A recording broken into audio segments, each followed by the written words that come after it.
Good day, everyone. Today, we're gonna tackle about the, National Convention of Load Lines 1966 and what is the role in the ship's stability.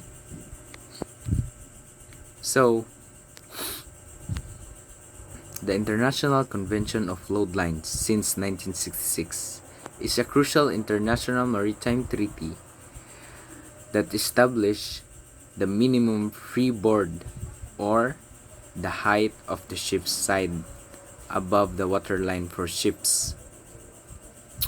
This convention plays a vital role in ensuring a ship's stability and overall safety. So this is for our safety. Here's this is the objectives and the markings involved. The objectives of the Load Line Convention is ensuring adequate reserve buoyancy. The primary objective is to ensure that a ship has sufficient reserve buoyancy. This means that even when a ship is loaded to its maximum permissible level, it still has enough of its hull above the waterline to remain afloat and stable. So that is reserve buoyancy and maintaining stability. By limiting the depth to which a ship can be loaded, the convention helps to prevent overloading, which can lead to instability or unstable equilibrium and can cause capsizing. Preventing overstressing of the hull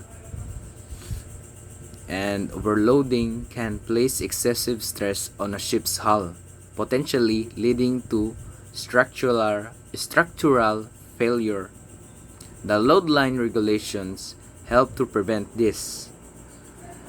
Accounting for varying sea conditions, the convention takes into account the different sea conditions that ships may encounter in various zones and seasons. This is reflected in the different load line markings, which allow for variations in the permitted draft. So there are different kinds of draft. International standardization. The Load Line Convention provides a standardized system that is recognized globally.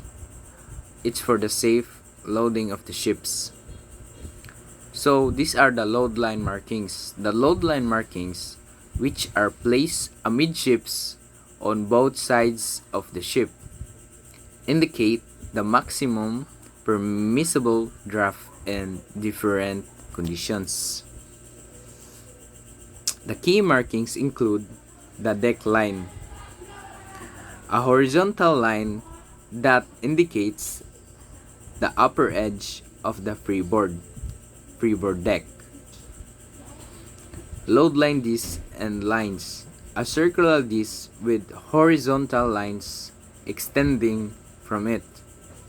These lines indicate the maximum permissible draft in various conditions, such as summer or the summer draft, the basic load line, and the winter draft or W for wages in the winter zones, and winter North Atlantic or WNA for voyages in North Atlantic during winter, and the most common tropical T for voyages in tropical zones, and tropical fresh TF for voyages in tropical fresh water, and fresh F for voyages in fresh water.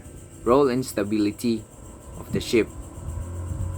The load line markings directly impact a ship's stability by limiting the amount of weight that can be loaded onto the vessel. By adhering to these markings, Ships maintain adequate freeboard, which is essential for stability, and especially in rough seas. By accounting for different zones and seasons, the load line markings ensure that the ship has correct amount of freeboard for the conditions it will be sailing in. In essence, the load line convention provides a vital safety framework that helps to prevent overloading and ensure the stability and seaworthiness of the ship. That would be all. Thank you.